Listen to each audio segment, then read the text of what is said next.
রক্তদান শিবির মহান কাজ, সেই মহান কাজের বাধা একমাত্র কি আইএসএফ এর ঝান্ডা লাগিয়ে করা হচ্ছে সেই জন্য? প্রতি বছরে প্রতিদিন ভারতবর্ষ পশ্চিম বাংলায় 1800 থেকে 2000 ইউনিট রক্তের প্রয়োজন হয়। এটা সরকারের উচিত অ্যারেঞ্জ করা, সরকার অ্যারেঞ্জ করতে পারেনি।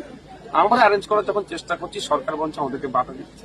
এর জবাব বাংলার মানুষ দেবে, দেবঙ্গার মানুষ দেবে। এটা ভালো কাজ করতে গেলেও যখন তৃণমূল কংগ্রেস হিংসা করছে, হিংসার জবাব মানুষের দেবে।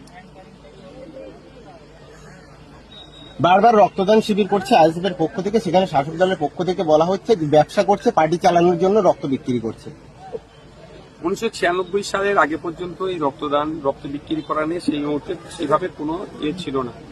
1996 সাল এবং নোট করে রাখুন, national blood transfusion service act 2007 আইনটা একটু দেখে নিতে বলবেন, তারা হয়তো জানেনি।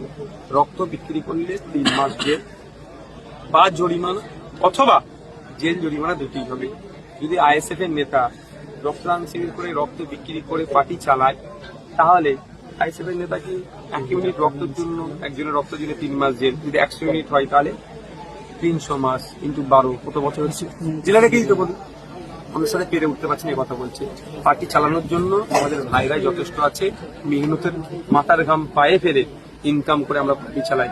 তোলাবাজি করে, বিধবা ভাতা থেকে কাটিং করে, বার্ধক্য ভাতা থেকে কাটিং করে, আবাস যোজনা থেকে কাটিং করে, রাস্তায় পিচ কম দিয়ে, সিমেন্ট কম দিয়ে, বালি কম দিয়ে, রড কম দিয়ে, তাতে টাকা মেরে আমরা পার্টি চালাই না। সেদিনের কাজে নোংরামি করে আমার পার্টি চালাই না। আমাদের পার্টি আমাদের হৃদয়ে আছে, আমাদের মেহনতের টাকাতে আমরা পার্টি চালাচ্ছি। কেউ না আগুন তুলতে পারে আমাদের পার্টি।